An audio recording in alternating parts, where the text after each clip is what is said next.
any movies from the golden age of Hollywood, you've seen the designs of Edith Head. I'm Susan Yanofsky, the Costume Society of America Southwestern Chair. I'm here to meet with Joanne Wong to view our exhibition of the Edith Head costumes, as well as to talk about our day-long programming on August 24th. Yes, I am the assistant professor in the fashion marketing program at the University of Central Oklahoma, as well as the events coordinator for the Southwestern Region of Costume Society of America. And we're so excited to bring this event to our community and to our members of CSA. It's a day-long event. We're having many seminars and workshops, which we're really excited for, and it's called Beyond the Seams. Right, and it's a day-long program, but people have the option of doing a half day as well as a full day. And it's reasonably priced. It's an excellent, going to be an excellent day. I think 10, 11 speakers, covering a wide range of topics. But I'm very excited because I haven't seen the 70 or so costumes. So are we ready to get going? Yes, let's go. Okay, we're going to go up.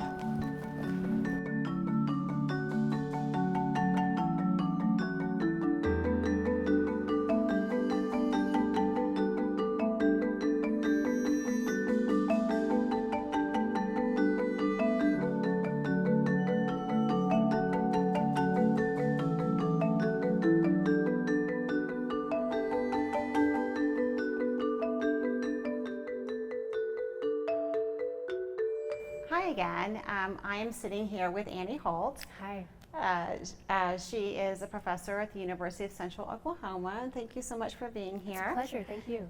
And we are sitting in the space of the Edith Head exhibit, which is so beautiful. It's expansive. I think it's almost the whole entire third floor of the museum, so it has so many costumes in here. It's actually a bigger exhibit than I had realized. Yeah, and it also has sketches in it, as well as some short films about Edith Head, which is really interesting. So Annie Holt is going to be one of our presenters for our Edith Head event called Beyond the Seams on August 24th, and I am going to be presenting as well, along with other scholars and costume designers. So Joanne, we both work for UCO, but we'd actually never met before this event. Can you tell me a little bit more about what you're going to speak about?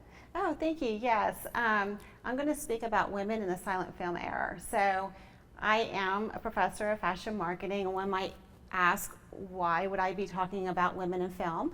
And so in my research of the shift dress, I actually looked at the culture of the time, as well as the popularity of the shift dress. And in the 1920s, it was the rise of the popularity as well as film. And so a lot of information was dispersed to the mass audience in what they would possibly wear for fashion today, or at that time. And so I started looking at film and really the 1920s, but then looking previously to see if they wore shift dresses or something very similar to a straight dress, which they did in the silent film era. Of course, it was a long chemise. Mm-hmm. And so it was really interesting that I found out that there were a lot of women that were not only actresses, but also behind the scenes. They were producers, writers, directors, as well as owning their own studio film production companies. That's such an exciting part of early film history, isn't it? To Yeah. see all the women behind the camera. Yeah, it is. And it's, a new initiative. American Film Institute is actually, they just received a grant, and they are looking into, because this history has not really been out there very much, and they're really uncovering what women actually did in the silent film industry. And historians have said that more women were working in decision-making roles in the silent film era before than any other time in our history. Including right now. Yeah. Yeah. Why don't you talk about what you're going to talk about?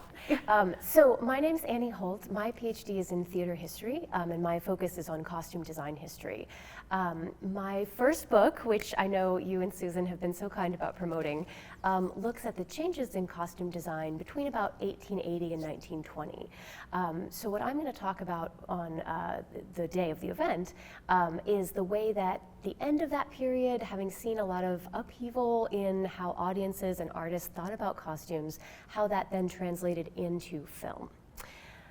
I'm excited to talk about Edith Head because she's such an iconic figure in the industry, and I think somebody who just doesn't maybe get quite the name recognition that a director or a writer, much less an actor, would have, but really shaped the experience and the artistic product of so many of these important Hollywood films. Yes, you definitely molded the film industry with costume design and really spearheaded the way, as well as a lot of other women too, which is amazing. Absolutely. So it's so interesting to think about how costume communicates almost subliminally, things about the character, things about the scene, the world of the play, we would say in theater, the world of the film.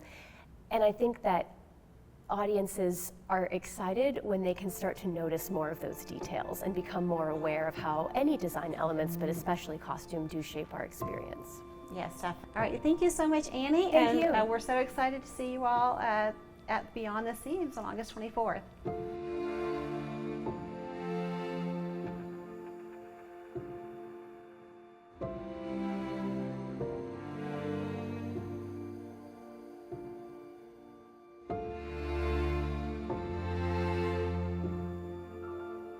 So part of our programming on August 24th will be presenting, as we said, workshops and speakers.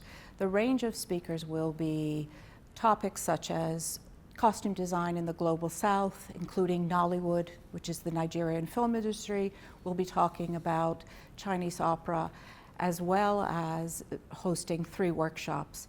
And one of the presenters of our workshops is enjoying the exhibition over there. And I'm going to go over and talk to Lloyd about what he's looking at, as well as what we're going to be presenting in the workshop.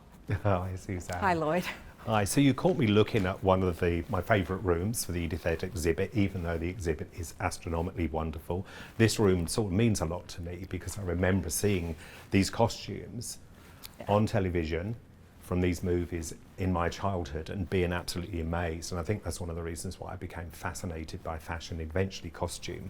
In this particular movie, it's Shirley MacLaine, and she plays sort of a nefarious character that's trying to con people, and she has all of these different personas and these different costumes. And one of the fascinating things is her costume budget alone was $500,000, which in 1964 was a lot of money. Her costumes alone were $500,000. Wow. So Edith Head had lots of fun with this, obviously, because money was no object, and the fact that she was able to design for these multiple characters that Shirley MacLaine was portraying. There's another reason I like this room too. I also remember as a child seeing the movie The Carpetbaggers, which was based in the 30s, and this is a fabulous costume that Carol Baker would have worn as Rena Marlowe in the film. It's an exquisite exhibit of texture and an exhibit of fantastic fabrics that produce a costume that anybody would be proud to wear. We were talking upstairs in the gallery, but here's an actual garment that is from theater.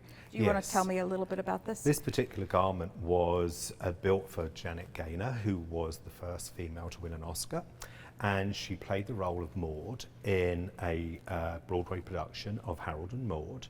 So we're really lucky to have this garment because it was designed by Florence Clance, who was a Broadway designer, and it was actually built by a company, and the woman's name was Barbara Matera, and she was the most popular and well known of all the Broadway costume construction or costume manufacturers. The reason we picked this, without me ruining it, is the fact that it really shows a high level of skill and a high level of costume construction, which you don't often see today. The reason I'm doing this is we want you to see that even the snaps are actually covered with fabric. So there has been no expense spared in the production of this particular garment. The inside is beautifully hand stitched.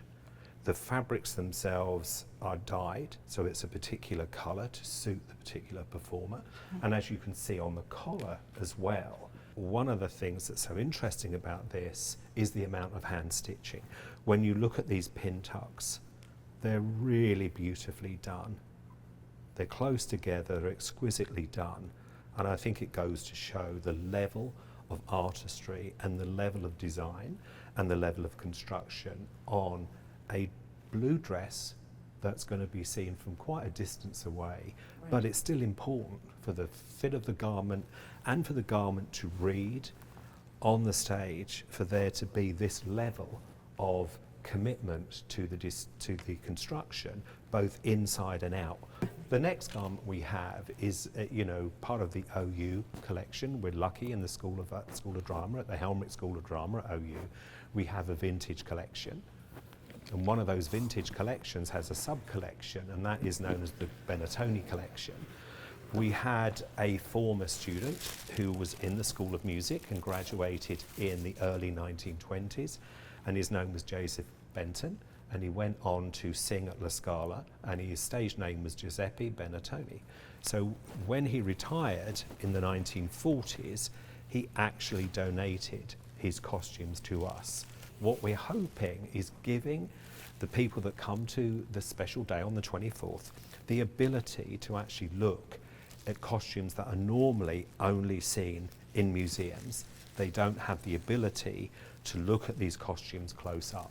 You can see at one time there were gold flecks on the velvet. At one time, if you imagine this in the 20s when the gold was a lot brighter and the gold flecks would have really shone, this would have been a really quite magical garment. And I think it's another sort of testament to a really wonderful designer that adds small little details that takes an already really beautiful garment into that next level. Whoa, look at this. There's even more. Am I wrong? You were saying this, do you think this was gold? Because it looks, it's sort of reading green to me. Well, I think that's what's happened. I think it was gold, and I think the oxidization has made it go slightly green. And also you're going to see the fact that it is beautifully finished inside and out. It's hand finished. There is no seam exposed anywhere. Great. Thank you, Lloyd. You're welcome. Right. Pleasure.